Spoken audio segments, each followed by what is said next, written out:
भाई कोई ये बताएगा कि गोल्ड को क्या हो रहा है? आज से कुछ महीने पहले जो गोल्ड 5500 के ऊपर ट्रेड कर रहा था, वो लास्ट कुछ दिनों के अंदर 4100 के ऊपर आ गया है। आखिर क्या वजह है ऐसी इतनी ज़्यादा डाउनफॉल की? डिस्कस करेंगे अभी गोल्ड के ऊपर कि गोल्ड को क्या हो रहा है। इससे पहले अभी नमाज का टाइम हो गया है, नमाज पढ़ लेते हैं फिर चलते हैं। दुबई में गर्मी कब होगी? कब कम होगी दुबई में गर्मी? बहुत शदीद गर्मी है यार। यहाँ पे आप मस्जिद में आए ना तो आपको पहले खजूर, पानी, यहाँ के लोग जो होते हैं ना ला के मस्जिद में रख देते हैं, क्योंकि जो लोग आते हैं मस्जिद में वो अल्लाह ताला के मेहमान होते हैं, तो मेहमान का वेलकम करना ज़रूरी है। सॉर्ट ऑफ वेलकम है ये। हम भी ये खाते हैं। ऑलमोस्ट 1 घंटा है, मस्जिद भरना शुरू हो गई है। एक्चुअली गोल्ड जो है कई फैक्टर्स के ऊपर डिपेंड करता है।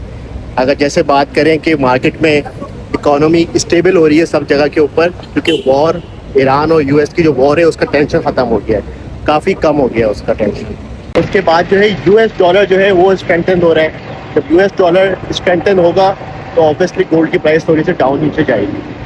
उससे भी ज़्यादा इम्पोर्टेंट जो इंटरेस्ट रेट है वो बढ़ाए जा रहे हैं।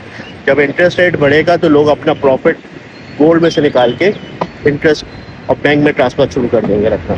यही सारी वजूहात की वजह से ना जो गोल्ड की प्राइसेस है, लोगों ने अपना प्रॉफिट बुक करना शुरू कर दिया है और अपना पैसा गोल्ड में से निकाल कर दूसरे एसेट्स क्लास में लगाना शुरू कर दिया है। ज़्यादा गर्मी है कि अगर आप गर्मी में ख्याल ना करें तो आग लग जाएगी गाड़ी के अंदर। तो हर वक्त रेडिएटर में पानी, रेडिएटर की सर्विस, बहुत ख्याल करना पड़ता है इन सब चीज़ों का। आप लोग खुशकिस्मत है, पाकिस्तान में लोग इतना सस्ता खा रहे हैं। यहाँ पे तो 13.95 का चल रहा है। मैं आपको दुबई के कैसे इलाके में लेके जा रहा हूँ जो आपको नेक्स्ट मिलियन आराम से बना सकता है। बस रेडी हो गया हूँ, अभी निकला हूँ, तो चलते हैं उस तरफ। जब भी आपके सामने दुबई का नाम आता है तो 2-3 जगहें आपके सामने याद आती हैं। वो कौन सी है ज़रा बताइएगा? एक तो मरीना हो गई, दूसरा बिजनेस बे और तीसरा डाउनटाउन। इसके अलावा तो लगता है दुबई कुछ है ही नहीं। मेरा काम है आप लोगों को ऐसी इन्वेस्टमेंट कराना जहाँ पे आपको बेतहाशा प्रॉफिट हो। दुबई में ऐसे स्कूटीज़ का ट्रेंड ना बहुत नॉर्मल है। लोग यहाँ पे साइकिल भी पसंद करते हैं चलाने के लिए दुबई के अंदर, और ख़ास करके ये स्कूटी जो मैंने आपको दिखाई ना, ये छोटी मोटी कम्यूट के लिए बहुत आसानी रहती है लोगों को इसके ऊपर।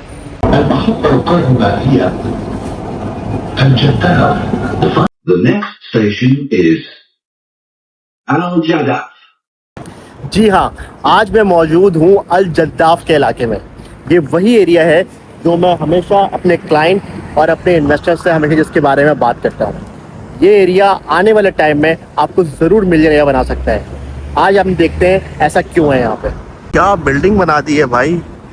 ये एक्चुअली देवा का Dubai electric and water supply corporation का ना हेडक्वार्टर है। सबसे पहली बात, सबको लगता है कि जद्दाफ का जो इलाका है वो लीज होल्ड इलाका है, फ्री होल्ड नहीं है। मीन्स वहाँ पे आप प्रॉपर्टी 99 ईयर्स के लिए मिलेगी आपको, आप अपनी जनरेशन में ट्रांसफ़र नहीं कर सकते। लेकिन बिल्कुल गलत, ये इलाका फ्री होल्ड इलाका है। 2018 के बाद से गवर्नमेंट ने इस इलाके को भी फ्री होल्ड में कन्वर्ट कर दिया है, और अब जितने भी डेवलपर्स हैं वो यहाँ पे प्रॉपर्टी जो लॉन्च कर रहे हैं वो आप फ्री होल्ड में ले सकते हैं। मीन्स आप अपनी जनरेशन टू जनरेशन ट्रांसफ़र होगी वो प्रॉपर्टी। अगर किसी को लीज होल्ड और फ्री होल्ड में फ़र्क नहीं पता तो मैं उसके इन्फॉर्मेशन के लिए बता दूं, लीज होल्ड वो वाली प्रॉपर्टीज़ होती है जो आपको रेंट के ऊपर या कुछ पीरियड के लिए आपको रेंट के ऊपर दी जाती है। मीन्स आप उस प्रॉपर्टी को ओन करते हैं लेकिन वो प्रॉपर्टी आपकी नहीं होती, एट लास्ट उसी ओनर के पास चली जाती है जिसकी होती है। यूजुअली 99 ईयर्स की लीज होती है। और फ्री होल्ड उन प्रॉपर्टी को कहते हैं जो प्रॉपर्टी आप ओन करते हैं और वो प्रॉपर्टी आपके नाम पे ट्रांसफ़र होती है और आप उस प्रॉपर्टी को जनरेशन टू जनरेशन ट्रांसफ़र कर सकते हैं। अगर आप इस इलाके की एग्जैक्ट लोकेशन की बात करेंगे, जो कि सबसे ख़ास चीज़ है वो ये है कि ये जो एरिया है ज़बील पैलेस, डाउनटाउन दुबई, ऊद मेहता और क्रीक हार्बर, इन चारों एरिया के मिडिल का एरिया है। मीन्स चारों दुबई के जो प्रीमियम इलाके हैं उनके सेंटर में लोकेटेड है ये एरिया। इतने प्रीमियम लोकेशन के साथ साथ ये इलाका जो है ना वाटर कैनाल के साथ भी आता है। मीन्स इस इलाके में इस एरिया को वाटर कैनाल लगता है जो इसको बाइफर्केट करके दूसरी तरफ लेके जाता है। आप वाइब देखें इस इलाके की। इस इलाके की सबसे जो ख़ास बात, इतने सारे बातों में से इसके साथ जदाफ वाटर फ्रंट वॉक चलती है। जो वॉक्स आपने मरीना में या क्रीक हार्बर में इतने ज़्यादा पैसे दे के लेनी है, वो यहाँ पे आपको सस्ते और कम पैसों में मिल जाती है। आप सिर्फ वाइब चेक करें यहाँ पे वॉक की। मीन्स ये सारी शिप्स खड़ी हुई हैं जो आपको रात को यहाँ पे पूरे वाटर फ्रंट पे आपको घुमाती हैं। ओ यार, आउट क्लास। ये छोटा सा सिर्फ 7.5 किलोमीटर वाला बीच फ्रंट इलाका अल जदाफ सिर्फ 10 मिनट दूर है दुबई मॉल से, 10 मिनट दूर है एयरपोर्ट से, 5 मिनट दूर है जबील पैलेस से, और सिर्फ 10 से 15 मिनट में आप पहुंच जाएंगे क्रीक हार्बर। क्योंकि एक तरफ लगता है जदाफ और वाटर के दूसरी साइड पे लगता है क्रीक हार्बर। देखिए, मैं जदाफ के अभी बीच वॉक के ऊपर खड़ा हुआ हूँ और आप देखें ये एक तरफ बना हुआ है इंटरकॉन्टिनेंटल होटल, दूसरी तरफ प्रॉपर शिप्स का यार्ड बना हुआ है।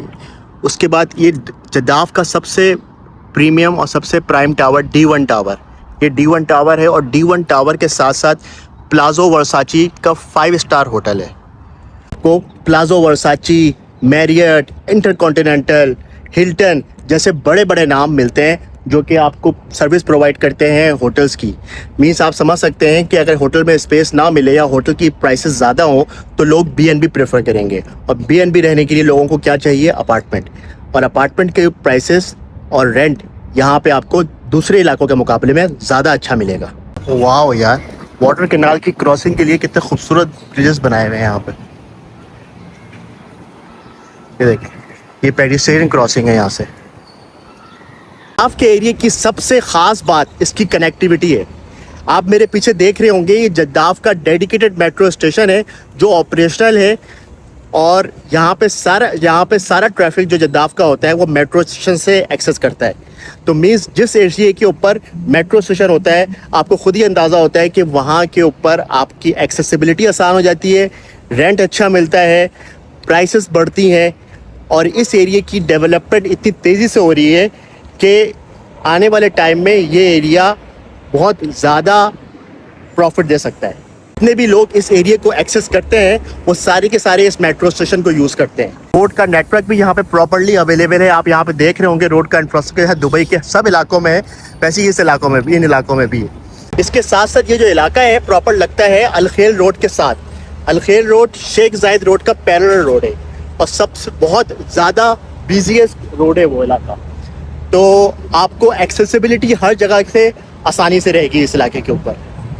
अलखेल रोड एक ऐसा रोड है जो हर तीनों मेन हाईवे को आपस में कनेक्ट भी करता है। तो आपको किधर भी जाना हो, चाहे ओल्ड दुबई जाना हो चाहे न्यू दुबई जाना हो, सब आपके लिए आसान रहेगा।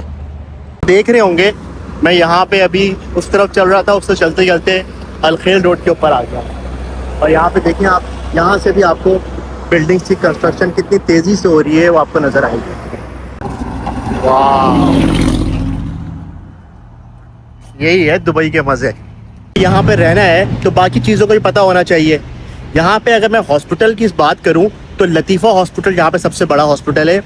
हमदान बिन राशिद कैंसर हॉस्पिटल एक बन रहा है जो कि बहुत बड़ा हॉस्पिटल बनना चाह रहा है, और अल जलीला चिल्ड्रन हॉस्पिटल, ये तीनों हॉस्पिटल, दो तो अभी एक्टिव है, तीसरा अभी अंडर कंस्ट्रक्शन है, लेकिन आने वाले 1 साल के अंदर या 1.5 साल के अंदर तीनों बड़े हॉस्पिटल इस इलाके के अंदर एक्टिव हो जाएंगे।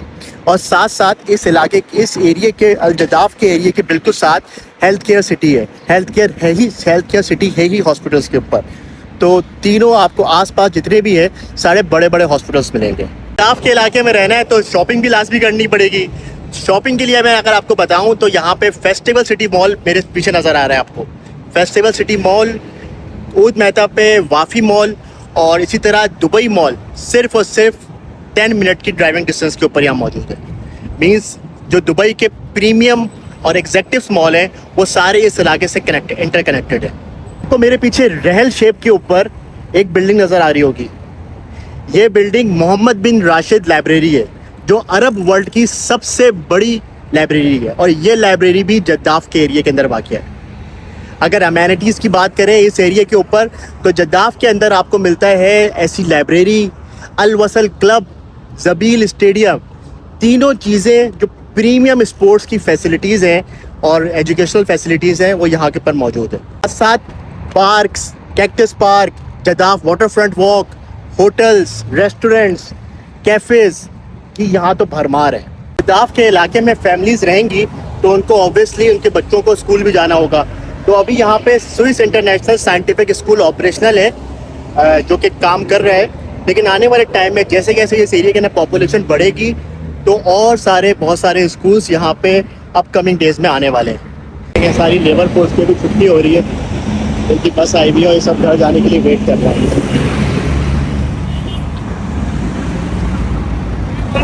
असल दुबई तो इन लेबरों ने ही बनाया है, Pakistani labour, Indian labour, Kenya की लेबर, इन्हीं लेबर्स ने सारे दुबई को डेवलप किया है। इनका बहुत बड़ा हाथ है जो आज से पहले हम तो इतनी लग्जरी लाइफ में आके रह रहे हैं और वो कर रहे हैं, मीन्स आपको एयर कंडीशन मिल रहा है। आप सोचें आज से 30-35 साल पहले, 40 साल पहले जो लोग आए थे जिन्होंने आके यहाँ पे रहना शुरू किया था, दुबई को बनाना शुरू किया था, दुबई के ग्रोथ में हाथ डाला था, हिस्सा डाला था, वो कितनी मुश्किल लाइफ जी रहे होंगे, क्योंकि उस वक्त एयर कंडीशन भी इतना ज़्यादा नहीं आम था। ट्रैवलिंग, ट्रांसपोर्टेशन, मेट्रो, कैसे वो अपनी ज़िंदगी को एक्सेसिबल बना रहे हैं, सोचने वाली बात है। सैल्यूट टू ऑल लेबर्स जिन्होंने दुबई को बनाया और दुबई को इस लेवल तक पहुंचाया। आप मेरे पीछे देखेंगे कितनी तेज़ी से कंस्ट्रक्शन चल रही है इस इलाके में, नई नई बिल्डिंग्स, नए नए टावर्स लॉन्च हो रहे हैं और आने वाले टाइम में और भी प्रोजेक्ट्स इस इलाके में आने वाले। सबसे इम्पोर्टेंट बात, लोगों को सबसे इम्पोर्टेंट सवाल कि इतनी सारी फैसिलिटीज़ है, इतनी अच्छी कनेक्टिविटी है, तो इस इलाके में प्राइसेस क्या होंगी। अगर हम बात करें स्टूडियो की तो स्टूडियो आपको ऑलमोस्ट मिल जाएगा 700,000 से, 1 बेडरूम ऑलमोस्ट 1.3-1.4 के करीब और 2 बेडरूम ऑलमोस्ट 2 मिलियन के करीब। ये जो सारे नए नए लॉन्चेस हैं। अगर आप बात करते हैं पुराने बिल्डिंग्स की तो ऑलमोस्ट 1 बेडरूम आपको मिल सकता है 1.1 मिलियन के करीब। इसी इलाके में अगर मैं रेंटल की बात करूं तो ऑलमोस्ट आपको स्टूडियो मिलता है 55,000 के एटलीस्ट करीब। इसी तरह 1 बेडरूम मिलता है ऑलमोस्ट 70 to 75,000 और 2 बेडरूम ऑलमोस्ट 110 to 120,000 के करीब मिलता है।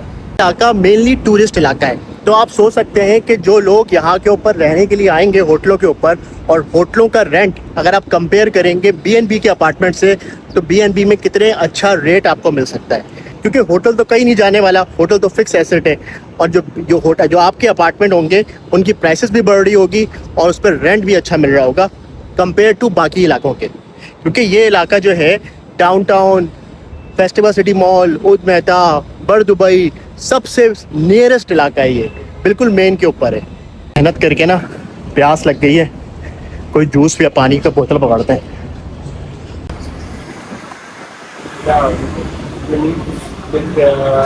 दुबई में रहते हैं और अलमराई के जूसेस ना लें, ये ले लेते हैं। अलमराई के एक मैंगो ले लेते हैं, एक मिक्स फ्रूट ले लेते हैं। इस जगह के ऊपर कोई कमर्शियल स्पेस भी अगर आप लेंगे ना तो बहुत अच्छा चलेगा, क्योंकि अभी कमर्शियल स्पेसेस खुल रहे हैं और बेतहाशा और अवेलेबल भी हैं कुछ।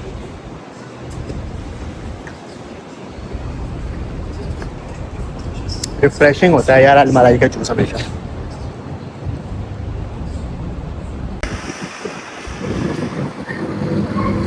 मेरे पीछे प्रोजेक्ट बना हुआ है, लंदन गेट वालों का प्रोजेक्ट बना हुआ है जो कि डिलीवर हुआ हुआ लोग रह रहे हैं। इसी तरह यहाँ पे देखेंगे प्रीमियर इन होटल बना हुआ है जो कि एक एक्सपेंसिव रेट के ऊपर जाता है पर डे पर नाइट के ऊपर। देखें यहाँ पे मस्जिद बनी हुई है, सामने सुपरमार्केट बना हुआ है, लॉन्ड्री बना हुआ है, मीन्स सब चीज़ें आपको एक्सेसिबल है, सब चीज़ों के ऊपर एक्सेसिबिलिटी हासिल है आराम से। अभी बैठा हूँ एक मीटिंग के लिए, दोस्त को बुलाया, वो आया है। जिस अपार्टमेंट में बैठा हुआ ना, जिस बिल्डिंग में, उस बिल्डिंग की लॉबी देखी है मुझे। एक ख़ास बात बताऊँ, जो लोग इस्माइली हैं और उनका जो इबादत घर है वो जमात खाना होता है, तो जमात खाना दुबई में सिर्फ ऊद मेहता के इलाके में है, और ऊद मेहता का जो इलाका है जदाफ से सबसे नियरेस्ट है, और ऊद मेहता जो है वो लीज होल्ड है, जबकि दजाफ जो है ना वो फ्री होल्ड इलाका है। तो अगर जो इस्माइली भाई अपना घर नहीं ले सक रहे लीज होल्ड होने की वजह से, तो जदाफ में घर ले ले, आपको यहाँ पूरी फ्री होल्ड प्रॉपर्टी मिलेगी। बैठे बैठे एक चीज़ सर्च कर रहा था, जदाफ के इलाके में अगर मैं होटल लूँ तो होटल पर नाइट क्या पड़ता है।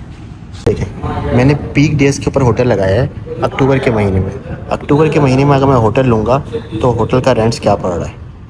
प्लाज़ो वर्साची 1100, इसके बाद कोई 300, 309, 344, 270 दरम पर नाइट। अगर मैं एवरेज 250 दरम भी लगाऊं तो 250 दरम को अगर मैं पूरे साल के ऊपर देखूं तो 90,000 का रेंट बनता है एक रूम का, जो कि स्टूडियो होगा जिसमें किचन भी नहीं होगा। और हम अगर BNB के ऊपर देंगे तो उसमें किचन भी होगा।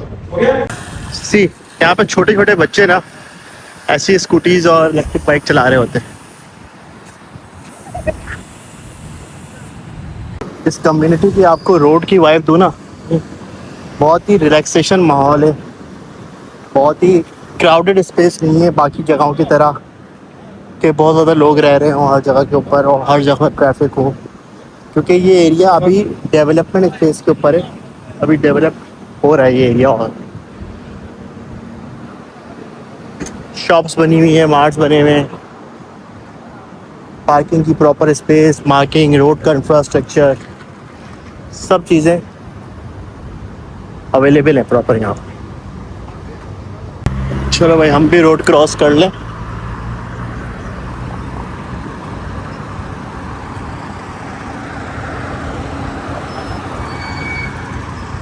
आपकी सिलेक्शन लोग क्यों करें? सबसे पहला कनेक्टिविटी इसकी आउट क्लास है, चाहे वो मेट्रो हो, चाहे वो बस हो, चाहे वो ट्रांसपोर्टेशन हो, अलखेर रोड साथ लगता है, चाहे वो मेरीन ट्रांसपोर्टेशन हो, चारों चीज़ें इसके पास यहाँ पे आराम से मौजूद है।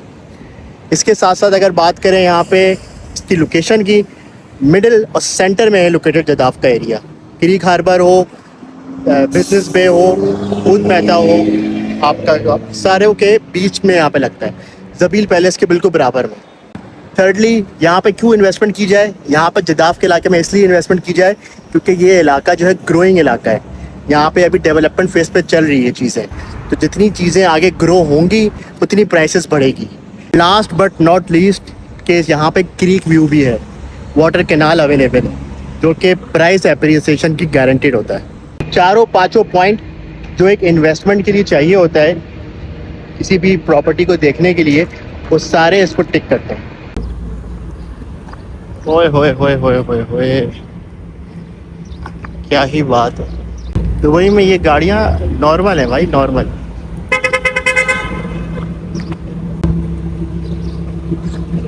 है कौन सी? आगे वाली तो लैम्बोर्गिनी, दूसरी वाली भी लैम्बोर्गिनी।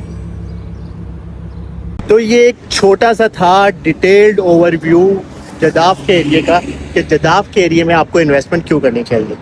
अगर आपको ये वीडियो अच्छी लगे और नेक्स्ट कौन सा इलाका आपको देखना है कि जहां आप सोच रहे हो इन्वेस्टमेंट की अपॉर्चुनिटी देखने के लिए, सो मुझे कमेंट में बताइए, मैसेज कीजिए। मैं उस एरिया पे जाके उसको पूरा इवेलुएट करके आपको दिखाऊंगा कि आपके लिए वहाँ पे इन्वेस्टमेंट अपॉर्चुनिटी बेहतर है या नहीं। अब मगरिब का वक्त हो गया, नमाज भी पढ़ लेते हैं यहाँ पे और फिर निकलते हैं। मिलता हूँ आपसे अगली वीडियो में, अगले व्लॉग में, किसी अगले डेस्टिनेशन और अगले इलाके की इवेल्यूशन और उसकी प्रॉपर रिपोर्ट लेके। टिल देन टेक केयर, अल्लाह हाफिज़। दुआओं में ज़रूर याद रखिएगा भाई को। माशाल्लाह माशाल्लाह, इस इलाके की मस्जिद भी देख लें आप लोग।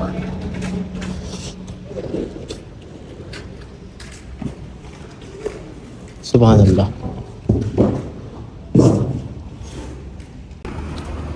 ये देखें, मैं जदाफ के इलाके से मैं निकल ही रहा था तो मुझे यहाँ पे ये पैडल कोर्ट भी नज़र आ गया। यहाँ प्रॉपर पैडल कोर्ट बना हुआ है, देखें तो कितना प्रोफेशनल तरीके से बना हुआ है, लोग खेल रहे हैं, अपनी एक्टिविटी कर रहे हैं।